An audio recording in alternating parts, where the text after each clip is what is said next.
আসসালামু আলাইকুম। আপনারা সবাই কেমন আছেন? আমরা তো আলহামদুলিল্লাহ ভালো আছি। আজকে আরও একটি নতুন ভিডিও নিয়ে চলে আসলাম আপনাদের মাঝে। আজকে ভিডিওটা অনেক স্পেশাল হতে যাচ্ছে। আজকে আমার বাগিনার বার্থডে উপলক্ষে ফ্রাইড রাইস রান্না হবে। দেখতে তো পাচ্ছেন, ভাতগুলা রান্না করে ফেলছি অলরেডি। আর এদিকে সবজিগুলা দেখেন, গাজর, বরবটি, পেঁয়াজ, তারপর চিকেন ম্যারিনেট করে রাখছি। তারপর এখানে ক্যাপসিকাম কেটে রাখছি। দেখতে তো পাচ্ছেন সবগুলো অলরেডি সাজাই ফেলছি। এখন শুধু চুলায় বসানোর পালা। চলেন দেখে আসি চুলায় কীভাবে রান্না করব।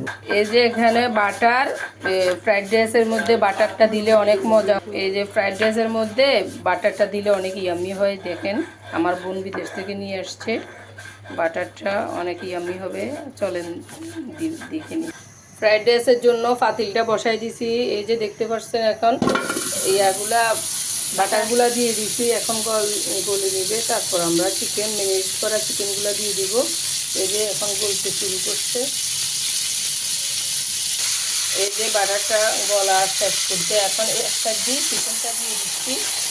চিকেন তো হইতে সময় লাগবে, ওই জন্য ম্যারিনেট করা চিকেন এগুলো অনেকক্ষণ 1 ঘন্টার মতো আমরা করে রাখছি, ম্যারিনেট করে রাখছি।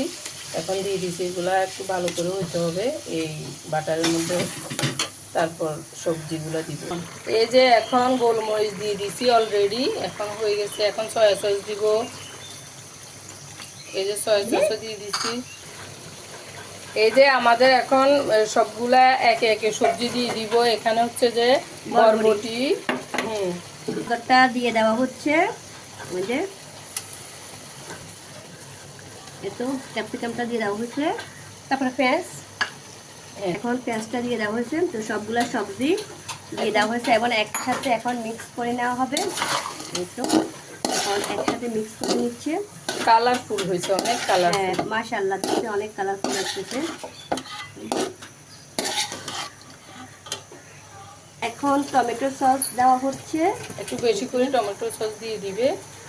যে এখন ফ্রাইড রাইসের মধ্যে ভেজিটেবলের মধ্যে রাইসগুলো দিয়ে দেওয়া হচ্ছে। একটু একটু দিবে আর লাগবে একটু একটু। এখন রাইস অর্ধেক দিছি, দিয়ে নেড়ে ছেড়ে নিচ্ছে। আবার আরেকটু দিয়ে আবার নেড়ে ছেড়ে নেওয়া হবে। এই যে দেখতে তো পাচ্ছেন, খুবই কালারফুল, হোয়াইট রেড সব কম্বিনেশন অনেক সুন্দর লাগতেছে। সবগুলো তো নাড়া সম্ভব না। হ্যাঁ, অল্প অল্প করে দিয়ে একসাথে মিক্স হওয়ার জন্য। এই যে এখন সবগুলা বাদ দেওয়া হয়ে গেছে। বাদ দিয়ে এখন ভালো করে নেড়ে চেড়ে নেওয়া হচ্ছে। পরে আবার আমরা আরেকটা ডিমগুলা করে দিব। সাথে থাকেন, দেখতে থাকেন, ভালো লাগবে দেখতে দেখতে। এটাকে আগে ফ্রাইড রাইসের জন্য এখানে কড়া বসাই দিছি। এই যে ডিম করব এখানে ফ্রাইড রাইসে দিব, ওই জন্য এই বাটারটা দিয়ে দিছি। এটার মধ্যে ডিমগুলা করে নিব, স্কেচ করে নিব। এই যে ডিমগুলা দিয়ে দিছি ফ্রাইড রাইসের জন্য 4টা ডিম। এখন ভালো করে এটাকে করে নিব, স্কেচ করে নিব। যে দেখতে তো পাচ্ছেন, ভেঙে নিচ্ছি সবগুলা ভেঙে। আর এদিকে আছে যে ফ্রাইড রাইসগুলা এগুলোকে দিয়ে ডিমটা মিক্স করে নেব। এগুলো মিক্স করে নিচ্ছি, দেখতে তো পাচ্ছেন সব মিক্স। এই যে এখন ফ্রাইড রাইসের মধ্যে ডিমগুলো দিয়ে দেওয়া হচ্ছে, দিয়ে ভালো করে মিক্স করা হবে। দেখতে তো পাচ্ছেন অনেক সুন্দর লাগছে, কালারফুল লাগছে, ইয়াম্মি হবে খেতে।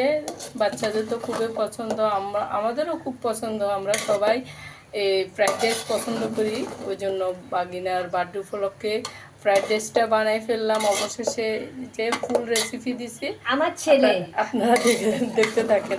আমার বোনের ছেলে, বোনের একটা ভিডিও নিচ্ছে আর আমি একটাতে ভিডিও নিচ্ছি। সবাই দেখবেন। আমি আমার ছেলে, হ্যাঁ, আমার বাগিনা মানে আমার বোনের ছেলে। বিদায়। এখনকার মতো টাটা। খাবার টেবিলে দেখা হবে আপনাদের সাথে। এখন রাইসগুলো কমপ্লিট, আমাদের রাইসগুলো বানানো শেষ। ফ্রাইড রাইস একটা পিক